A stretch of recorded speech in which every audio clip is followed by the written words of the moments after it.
This is about democracy, what democracy is and what it isn't. And I think of democracy as an aberration, a lucky diversion from tyranny, which seems to be the normal state of society to me, tyranny and despotism.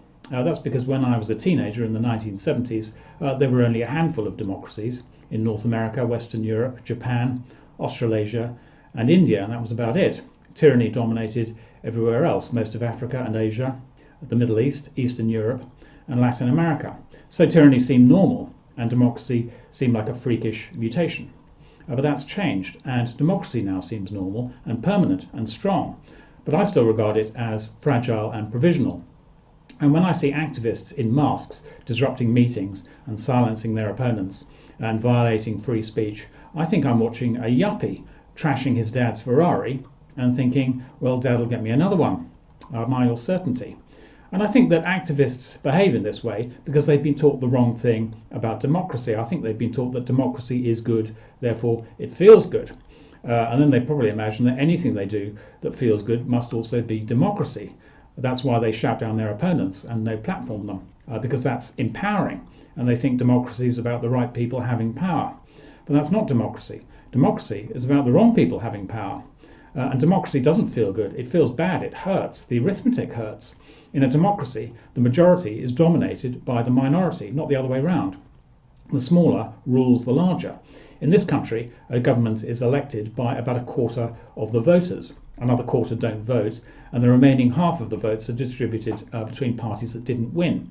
So democracy means being misrepresented by an MP you didn't vote for and who is invisible, even though he claims to spend all his spare time on the doorstep listening. Well, I've never seen my MP on my doorstep or even on my street.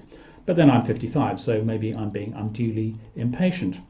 But democracy means losing with grace and waiting till the next election, which you may also lose. It means principled capitulation to an enemy who doesn't deserve your principles and hasn't earned your capitulation because he's supported by barely a third of the electorate, and he passes laws you don't agree with but must obey. So democracy is hard and it's ugly, and so is free speech. Very hard, very ugly. Free speech doesn't mean saying anything you want. It means saying nothing. It means listening while other people are saying anything they want. Mostly rubbish. Free speech means numbskulls spouting drivel while you listen to them. Tolerance is also hard and ugly. Tolerance doesn't mean going to a karaoke bar with your ethnically diverse work colleagues, one of whom is a Muslim. That's socializing.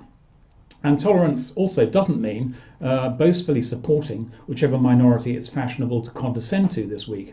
That's tattoo politics. Look, everyone, I've got a new slogan inked onto my shoulder blade.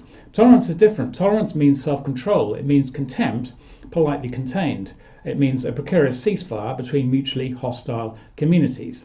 So tolerance is really dislike expressed through clenched teeth, not cocked rifles. That's tolerance. Barely concealed disdain, grudgingly reciprocated. And that hurts. Tolerance hurts. Free speech and democracy hurt because they're about giving, not taking. Democracy means giving your cooperation to your victorious opponent. Free speech means giving the microphone to your enemy. And tolerance means giving rights to people you disrespect. And that all hurts. But activists today, they don't hurt, they don't feel hurt, they inflict hurt on others and call that democracy. They don't give, they take. They think democracy means taking power. They think free speech means taking the floor, and they think tolerance means taking the moral high ground and calling their opponents Nazis. I'm fighting Nazis. We hear this a lot. And that feels good, to be fighting the unique embodiment of evil. And it's a tremendous compliment paid by the activist to himself. It makes him a brave saint in a holy war who's entitled to commit any crime to defeat moral savagery, because he's called his opponent a Nazi. But actually, that label conceals something. It conceals failure. It conceals the fact that the activist has given up. When he calls his opponent a Nazi, he means an unpersuadable barbarian. So the activist has failed to win the argument and has shifted responsibility to his opponent by saying he's beyond redemption, so I don't need to try. Actually, even that's not true. A Nazi can change his mind. Oskar Schindler was a Nazi who saved Jews, and Joseph Ratzenberger was a Nazi who became Pope Benedict. So when you hear Nazi in debate, you're hearing despair and failure. A despairing activist covering his failure in debate by pretending it's D-Day, and every opponent he silences is another step up the beach at Normandy. But these reenactors, these World War II pantomime artists who think they're fighting Nazis, should be asked a couple of things. How many stormtroopers have you faced? How many panzer divisions have you outmaneuvered? How many gas chambers have you dismantled? And how many death camps have you liberated? If we ask them those questions, we might get a bit of free speech at last. That is, a bit of silence.